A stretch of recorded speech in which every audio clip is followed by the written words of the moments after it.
마지막 발표는 이런 그 갑질 현상에 대한 좀 심층 심리적인 이해를 위해서 이제 외래를 보시는데 시간을 쪼개서 나와주셔서 너무 감사드리고요.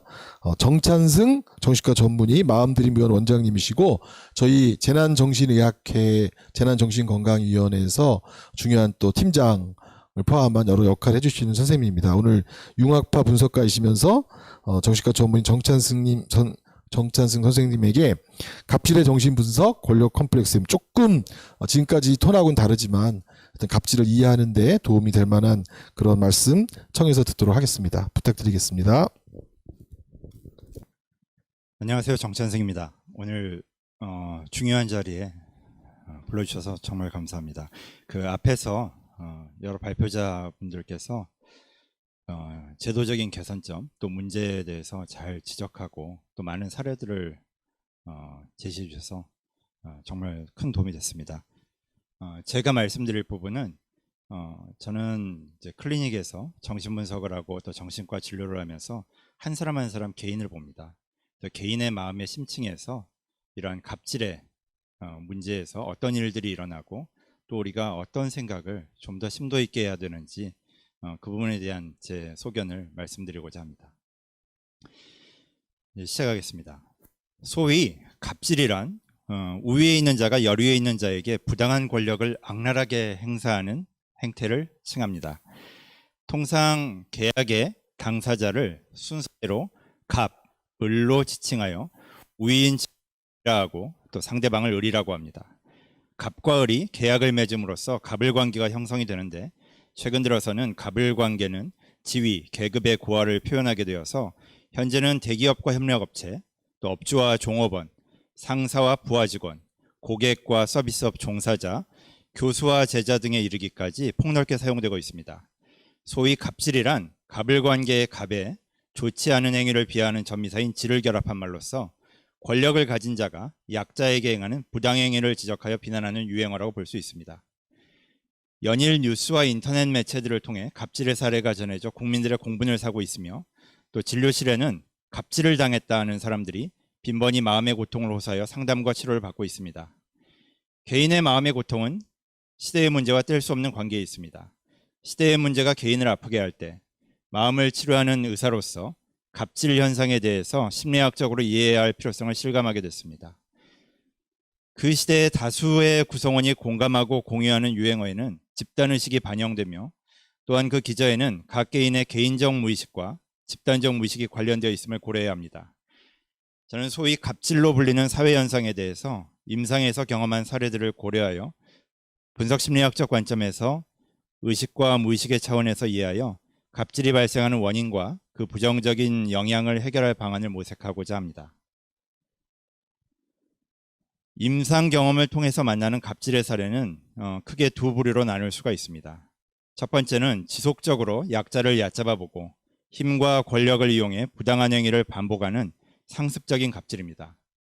또 둘째는 평소 평등한 관계를 유지해 오던 사람이 특정한 상황에서 돌변하여 부당한 권력을 휘두르려 하는 우발적인 갑질입니다.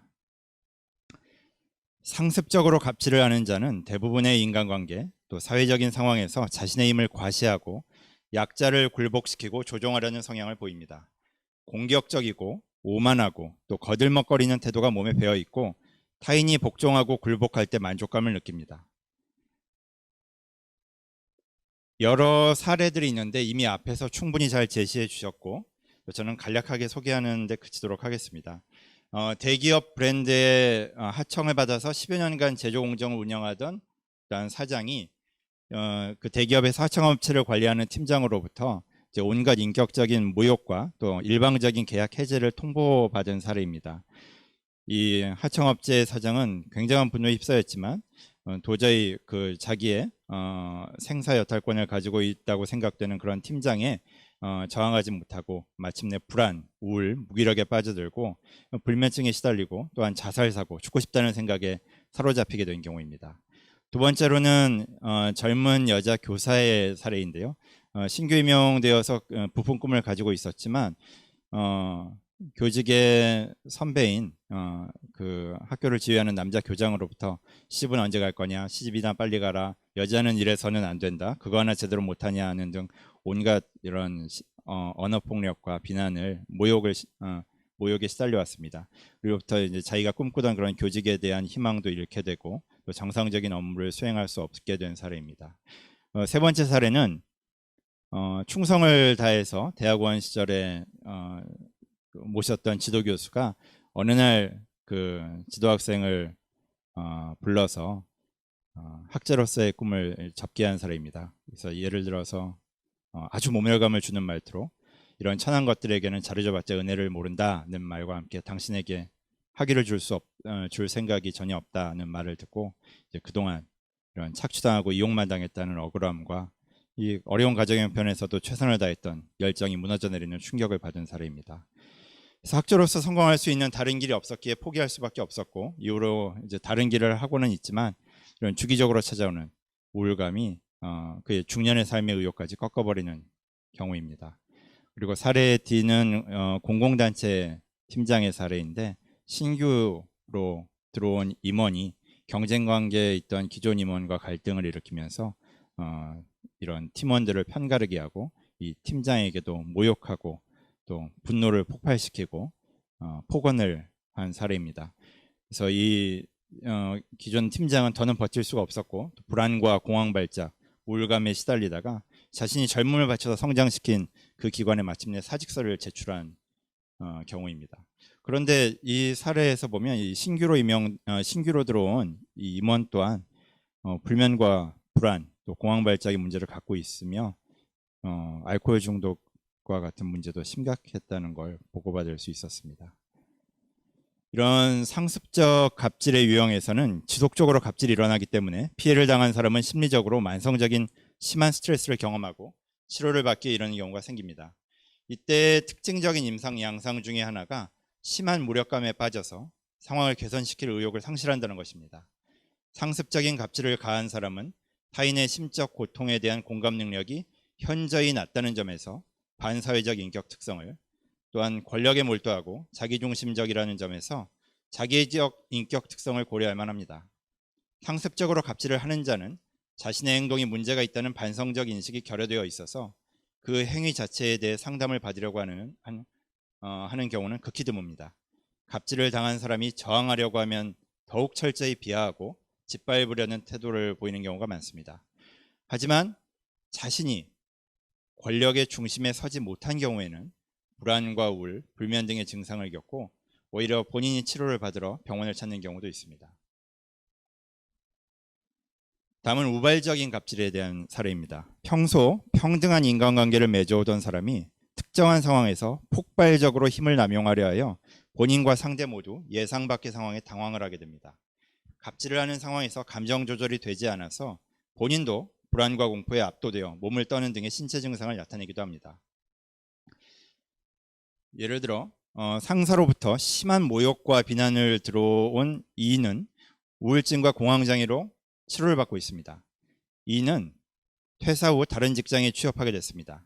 새로운 직장으로 출근한 이는 부하 직원들의 태도가 불손하고 자신을 우습게 여기는 것 같아서 몹시 불편했습니다.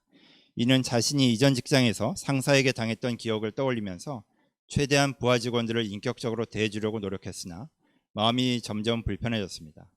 어느 날 이는 부하 직원들의 무례한 태도에 마구 화를 내고 소리 지르며 비난했고 거칠게 몰아붙였습니다. 퇴근 후에도 이의 분노는 가라앉지 않았고 부하 직원들에 대한 분한 마음과 더불어 자신이 그토록 분개해온 이전 상사가 한 짓을 자신이 똑같이 저지른 것 같아 더욱 절망적인 생각이 들었습니다. 갑질의 대물림의 사례입니다. 우발적 갑질의 유형에서는 돌발적으로 갑질이 발생합니다. 대개 일회성인 경우에 그쳐서 갑질을 한 사람도 또 당한 사람도 진료나 상담을 받으러 오는 경우는 드뭅니다.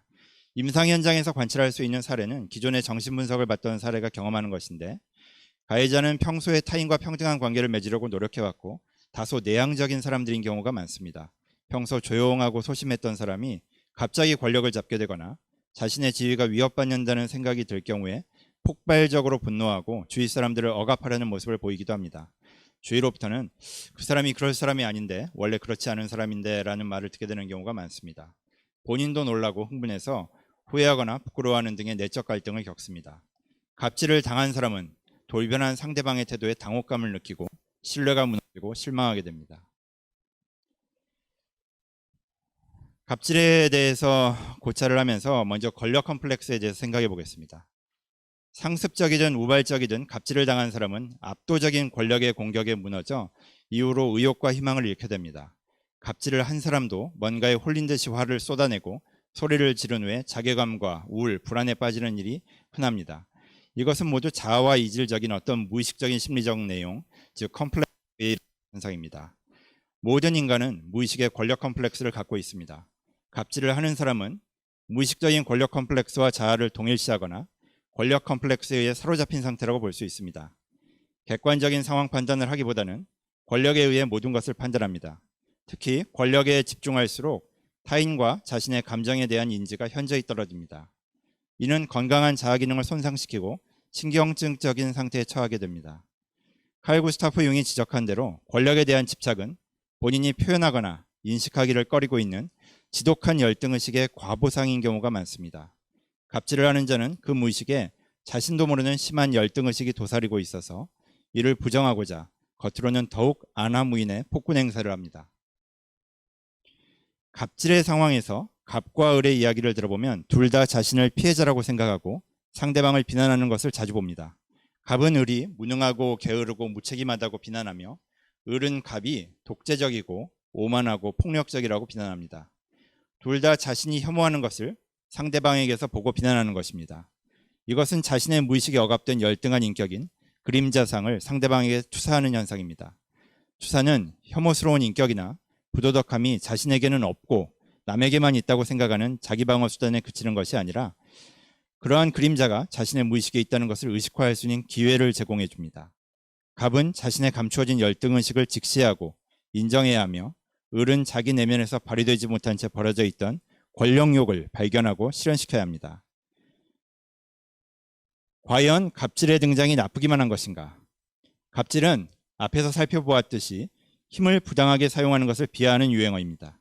우리는 갑질이라는 유행어를 통해서 현재 한국 사회에 만연한 불평등을 인식할 기회를 얻었습니다.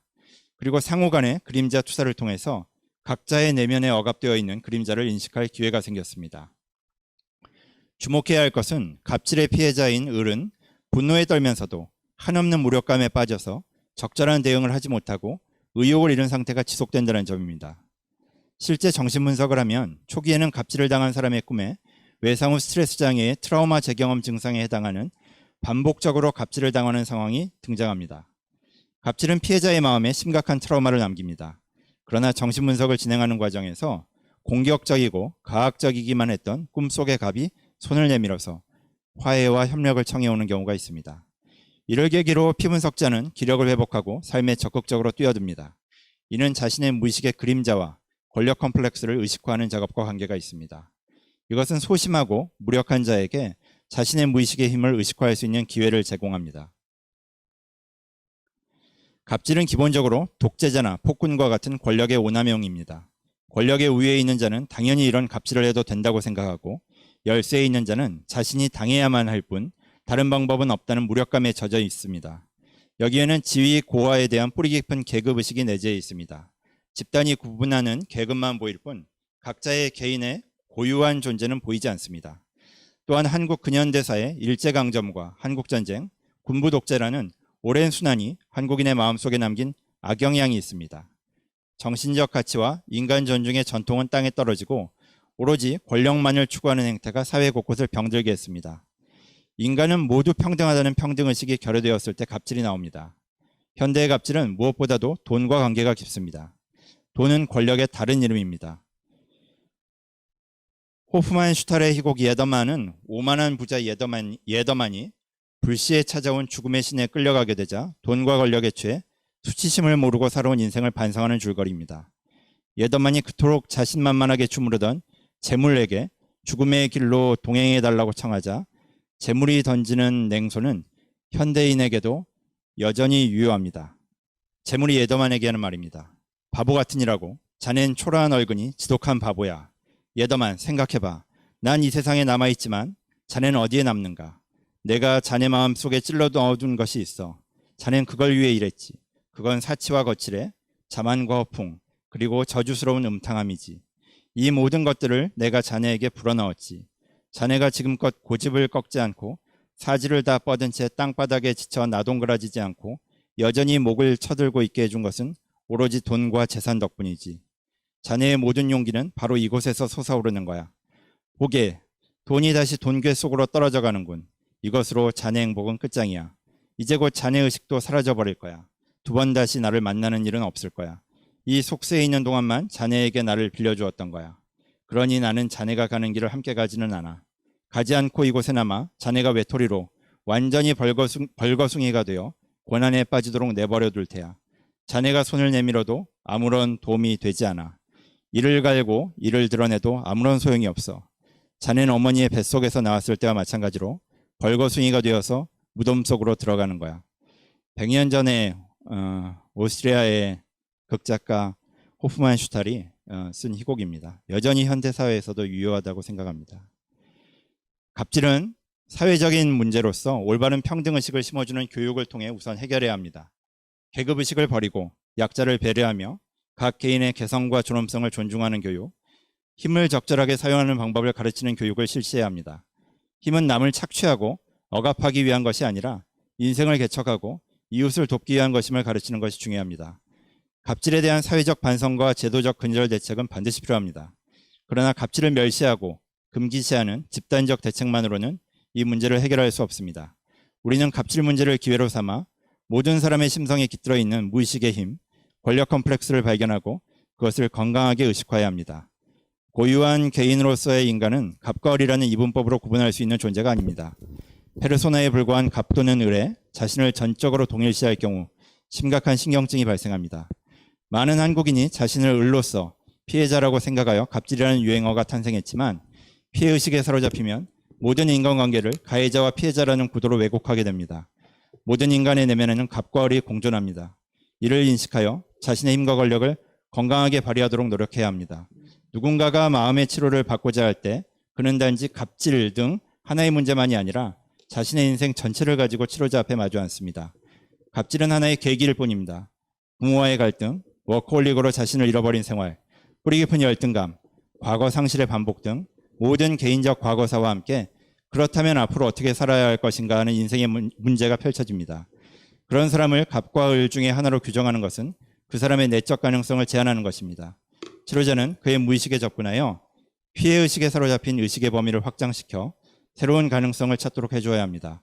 을의 마음속에 갑의 마음속에 을이 숨어있음을 발견하는 것은 무척 고통스럽고 피하고 싶은 일이지만 그림자를 외면하고 타인에게서만 그것을 찾으려고 하는 이상 우리는 상호 비방과 증오에서 벗어날 수가 없습니다.